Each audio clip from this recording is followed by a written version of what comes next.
जय हिंद साथियों। सबसे पहले आप सभी को स्वतंत्रता दिवस की हार्दिक शुभकामनाएं। और आप लोग जहां भी रहे संयम से रहे, अपने देश के लिए सोचें, कुछ पल अपने देश की सेवा में लगाएं। और देखते हैं कि आज हिंदुस्तान न्यूज़पेपर में कौन सी खबरों को जगह दी। हिंदुस्तान नहीं, ये है दैनिक भास्कर। देखिए, दैनिक भास्कर में लिखा है कि परीक्षा माफिया अंशु की तलाश में छापा, 3 दोस्तों को पुलिस ने उठाया। जी, आजकल ये फैशन में आ गया है और बिहार सरकार ऐसी है जो इस पर कुछ भी सोचती नहीं है।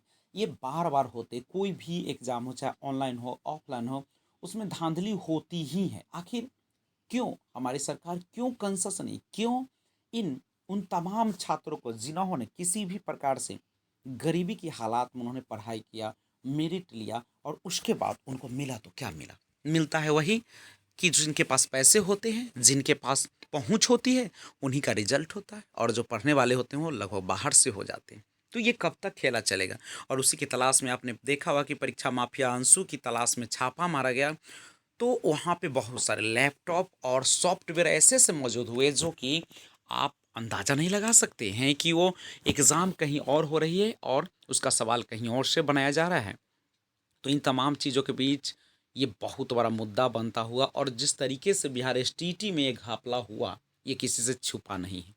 और अगर इस तरीके से एसटीईटी के 28 अगर कार्ड उनके पास से मिले हैं, तो कहीं ना कहीं अब जांच जारी है, देखे क्या होता है। स्वच्छता होनी चाहिए, मेरिट हो और नॉन मेरिट हो ये अलग की बात है, लेकिन सबसे पहले परीक्षा में पूरी फेयरनेस होनी चाहिए, जो शायद हुआ नहीं। किसी भी तरीके से ऑनलाइन को पूरा फेयर माना जाता है, लेकिन इस तरीके के जब पता चलेगा और उनकी पूछताछ चल रही है, अगर उससे कुछ पता निकलता है तो ये स्पष्ट हो जाए कि इसमें धांधली बड़े पैमाने पर हुई होगी। लेकिन इन तमाम चीज़ों के बीच सरकार जो छठे चरण के बहाली के लिए कह रहा था कि आप लोगों का जिलेबी 15 अगस्त यानी स्कूल में होगी, आप उसमें ज्वाइन हो जाएंगे, लेकिन अभी तक ये सारी बातें झूठी प्रतीत हुई। और यहाँ तक कि अब ज्वाइनिंग का मामला इस साल भी टला और अगले साल हो सकती है, क्योंकि जब तक हाई स्कूल, खासकर मैं बार बार उठाता हूँ सवाल को कि 18, देखिए बहुत करीब आ चुका है, 15 हो गया है, और 18 तारीख यानी 18 अगस्त से जो आवेदन की प्रक्रिया होगी माध्यमिक और उच्चतर माध्यमिक, उसके बाद 17 सितंबर तक होगी वो प्रक्रिया। उसके बाद नवंबर दिसंबर के आसपास में काउंसलिंग होगी, तो फिर जनवरी फरवरी मार्च तक ये जाएगी, और उसी के साथ इन लोगों का भी नियुक्ति पत्र दिया जाएगा। तो ये सारी चीज़ें हैं जो कहीं ना कहीं गुमराह करता हुआ छात्रों को, लेकिन हम लोग को एकता बनाने की ज़रूरत है। और 15 अगस्त भले ही हम आज़ादी के दिन को इस बहाने से याद करते, लेकिन रियलिटी क्या है आप सभी को पता है कि हमारे देश में क्या होते हैं। सांसद हो, मंत्री हो या कोई भी हो, यहाँ गरीबों का कोई स्थान ही नहीं होता है। गरीब बेचारे तरसते रहते हैं, उनका वाजिब हक नहीं मिलता है। यहाँ तक कि जब उनके खाते में पैसे दिए जाते हैं वो भी ले लिया जाता है। यहाँ तक कि इंदिरा आवास के लिए उनसे पैसे ठगे जाते हैं, घूस ली जाती है, बैंक में घूस ली जाती है। आप कोई जो है किसी भी प्रकार का लोन नहीं ले सकते हैं। तो इन तमाम चीज़ों के बीच जो है घिरता तो है गरीब ही, बेरोज़गार ही, और जिनके पास पहुंच है, जिनके पास पैसे हैं, उनके पास जॉब भी आसानी से मिल जाती है और तमाम सुविधाएं भी मिलती रहती हैं।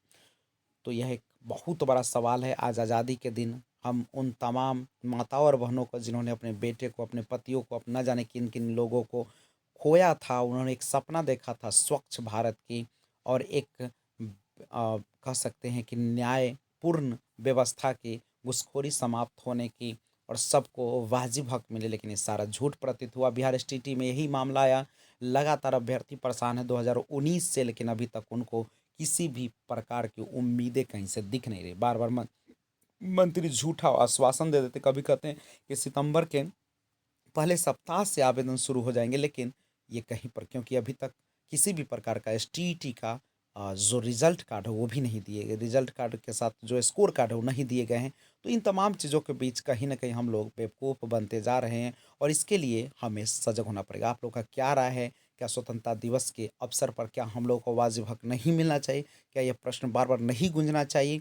तो ये अपना राय ज़रूर हमें दीजिएगा। और आप लोगों को क्या लगता है कि बेरोज़गारी का आलम इतना अगर बढ़ेगा तो हम लोग जाएंगे सो कहाँ जाएंगे? तो तमाम चीज़ों के बीच बिहार एसटीटी का जो बहाली की प्रक्रिया है 2022 की ओर बढ़ता हुआ, और 18 तारीख से जो भी कैंडिडेट हैं जो 2019 में नव यानी कह सकते हैं कि 9वें महीने तक जो बीएड कर रखे हैं, 26/9 तक वो सारे आवेदन के योग्य होंगे। और किसी के पास भी अगर इस आवेदन से संबंध यानी 2011 वाले को जो छठे चरण में मौका दिया जा रहा है आवेदन करने के बाद फिर से 18 अगस्त से लेकर 17 सितंबर तक, तो किसी के पास भी इससे किसी भी प्रकार की सूचना है, चाहे आप यह कि कहाँ पे कितनी रिक्तियाँ हैं उसका लिस्ट है, या आवेदन कैसे किया जाए, कौन कौन से ज़िला में किया जाए, कैसे किया जाए, इन तमाम चीज़ों को आप हमें कमेंट बॉक्स में ज़रूर राय देंगे।